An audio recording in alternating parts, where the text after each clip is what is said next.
सच्चिदानंद सदगुरु साईनाथ महाराज की जय। ओम साई राम। मित्रों, आज का ब्लॉग आप सभी हमारे साईं परिवार के लिए विशेष लाभकारी और कल्याणकारी है, क्योंकि आज का ब्लॉग बहुत ही विशेष जानकारी से परिपूर्ण है।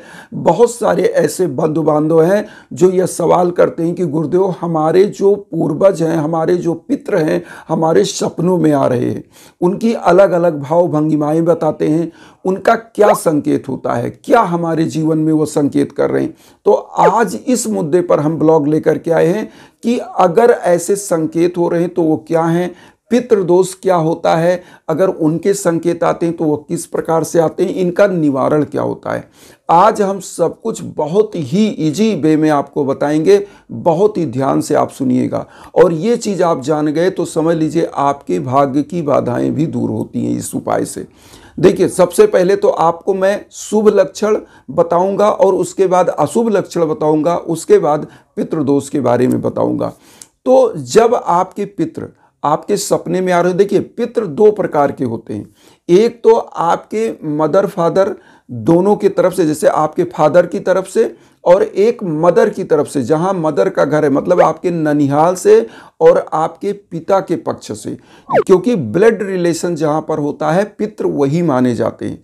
तो ब्लड रिलेशन के लोग जो होते हैं उनका अगर सपने में आपके आ रहे, मतलब पितृपक्ष के जो लोग हैं, मतलब पिता की तरफ से, और मातृपक्ष के लोग माता की तरफ से, नाना नानी या उनके जो भी परिजन जिनकी डेथ हो चुकी हो, जो मृत हैं, उन पूर्वजों के सपने अगर आ रहे हैं तो इसका क्या लक्षण है, यहाँ पर जानना बहुत जरूरी है। सबसे पहले शुभ लक्षण जान लीजिए। अगर आपके पितृ सपने में आ रहे हैं, आपके पूर्वज, और वह बहुत ही प्रसन्न मुद्रा में हंसते हुए आ रहे हैं, खिलखिलाते हुए आ रहे हैं, इसका मतलब है कि आपके पितृ आपसे बहुत ही प्रसन्न हैं। अगर आपके पितृ जो है बहुत ही अच्छे से खाना खा रहे हैं और बहुत ही अच्छा उन्होंने श्रृंगार बनाए, कपड़े अच्छे से पहने हुए, इसका मतलब आपके पितृ आपके द्वारा दिए गए भोगमान से बहुत ही प्रसन्न हैं। इसी प्रकार से अगर आपके पितृ आपके घर में आ रहे हैं और अभय मुद्रा में आपको आशीर्वाद दे रहे हैं। अभय मुद्रा क्या होती है? इस प्रकार की मुद्रा। अगर इस प्रकार की मुद्रा में आपको आशीर्वाद दे रहे हैं तो इसका मतलब है कि पितृ आपके कर्मों से बहुत ही प्रसन्न हैं और आपको आशीष दे रहे हैं। आपके घर में नई जो कुछ खुशखबरी आपको प्राप्त होने वाली है। अगर आपके पितृ मिष्ठान खाते हुए दिख रहे हैं, इसका मतलब खुशियां आपके घर में आने। अगर आपके पितृ आपके बच्चों को खिला रहे, इसका मतलब आपके घर में जो है कोई नए मेहमान का आगमन होगा, किसी जो है संतान की प्राप्ति का समाचार आपको प्राप्त होगा। ऐसा वो सिम्टम होता है। जब आपके पितृ अति प्रसन्न हों और सपने में आपको दिखाई दें कि आपके बाल बना रहे हैं, संवार रहे हैं, इसका मतलब होता है कि पितृ आपसे अति प्रसन्न हैं और उनका आशीष आपके साथ बना हुआ है। इसी प्रकार से अगर पितृ सपने में आते हैं और वह आपके सर के पास खड़े हैं तो इसका मतलब होता है कि वो आपको आशीर्वाद दे रहे हैं, निरंतर आप प्रगति करेंगे, क्योंकि वह आपके कर्मों से बहुत ही प्रसन्न होते हैं। तब आपके सर की तरफ वह खड़े होते हैं। अब यहाँ पर आता है अशुभ। अशुभ लक्षण क्या होता है? देखिए, जब आपके पितृ सपने में आए और वह क्रोधित हों तो इसका मतलब समझ लीजिए कि आपके पितृ कहीं ना कहीं आपके कर्मों से आहत हैं और वह क्रोध की मुद्रा में है। तो वह संकेत आपको कर रहे हैं कि मेरे लिए आप यह चीज़ करिए, आपके कर्म गलत हैं। उसी प्रकार से अगर आपके पितृ सपने में रोते हुए आ रहे हैं तो भी यह अशुभ है, क्योंकि वो आपके कर्मों से आहत हैं। उस समय में भी आपको सावधान होने की ज़रूरत है। मैं बताऊंगा इसका निवारण भी। फिर अगर आपके पितृ एकदम से भूखे, जड़ा शीर्ण उनका शरीर दिख रहा है, एकदम पतले दुबले दिख रहे हैं, फटा चिटा वस्त्र धारण किया है, तो ऐसे सपने आ रहे हैं तो भी समझ लीजिए आपके पितृ आपके कर्मों से नाराज हैं। तो ऐसे समयों में आपको सतर्क होने की जरूरत है।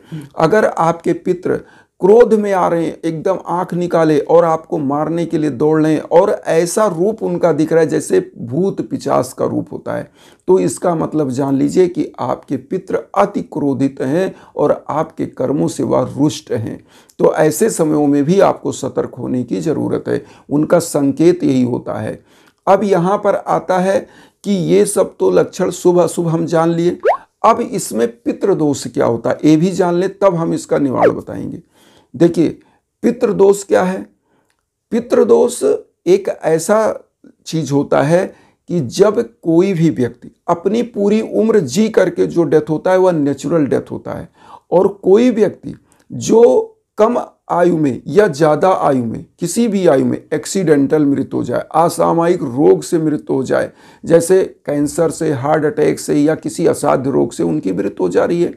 इसी प्रकार से कोई व्यक्ति फूड पॉइजनिंग से हो गया या अपना पॉइजनिंग कर लिया या फांसी लगा लिया, ऐसी आत्माएं तृप्त नहीं होती हैं, वह इस धरा पर संचरण करती हैं क्योंकि उनका उद्धार नहीं होता है, यहाँ से वह जा नहीं पाते हैं।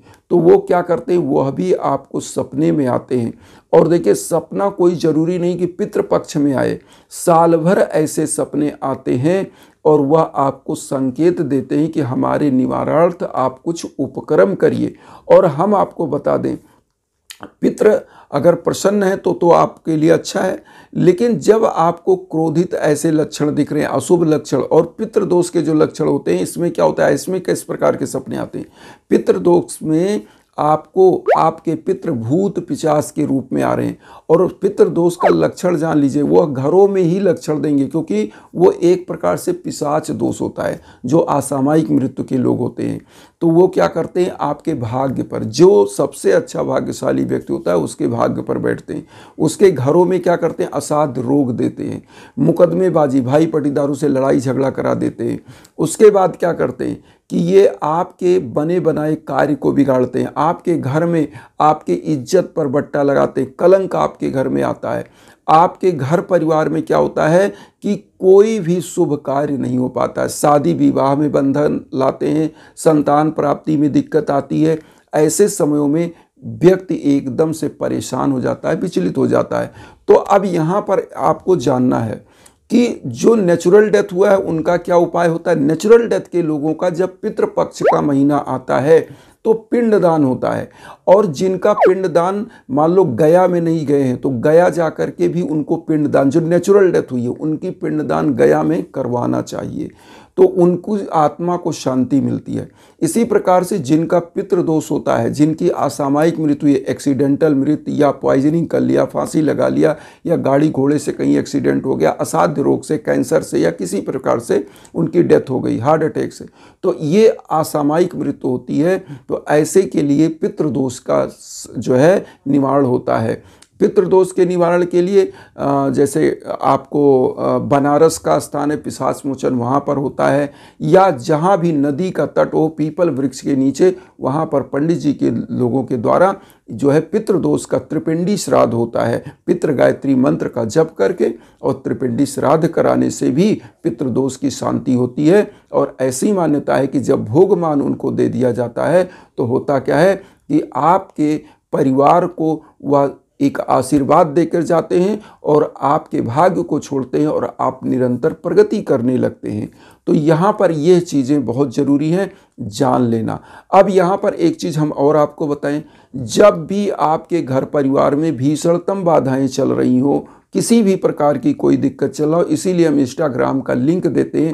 आपको कहीं भटकने की ज़रूरत नहीं है, आप हमारे इंस्टाग्राम पर आइए। जो जानना चाहते हैं तो समझ सकते हैं। अगर आप यज्ञ याजन हवन पूजन कराना चाहते हैं तो भी आपके नाम गोत्र पर संकल्प होकर के मंत्रों का जप होकर हवन होता है, तो निश्चित रूप से आप विश्व के कोने कोने में कहीं हो, आपका कल्याण होने लगता है। क्योंकि ये जो पूजाएं होती है या वैदिक पूजा, आप कहीं भी रहें, इसकी एनर्जी एक ऐसी एनर्जी होती है, अदृश्य एनर्जी। जिस प्रकार से आप टेलीफोन से बात करते हैं और उसमें कौन सी तार तो कोई लगा नहीं है, लेकिन फ्रीक्वेंसी होती है, एक एनर्जी होती है जिसके द्वारा आपके मोबाइल में जो चिप लगा होता है उस पर जैसे ही आप रिंग करते हो फ़ोन आता है और आप फ़ोन रिसीव करते हो, बात होती है। इसी प्रकार से जो यज्ञ याजन होता है वह मंत्रों की ऊर्जा आप विश्व के कोने कोने में कहीं वहाँ तक पहुँचती है और आपका कल्याण होता है। तो इन्हीं भावनाओं के साथ एक चीज़ और कहेंगे कि वसुधैव कुटुंबकम की जो भावना हम लेकर चल रहे हैं, उसमें आप सभी लोग हमारे चैनल को भी सब्सक्राइब करके हमें भी आशीर्वाद दीजिए, अपना परिवार बनाइए और उन साई भक्तों तक वीडियो को जरूर शेयर करिए जो किन्हीं कारणों से कष्ट में, दुख में है। इसी भावना के साथ ओम साई राम।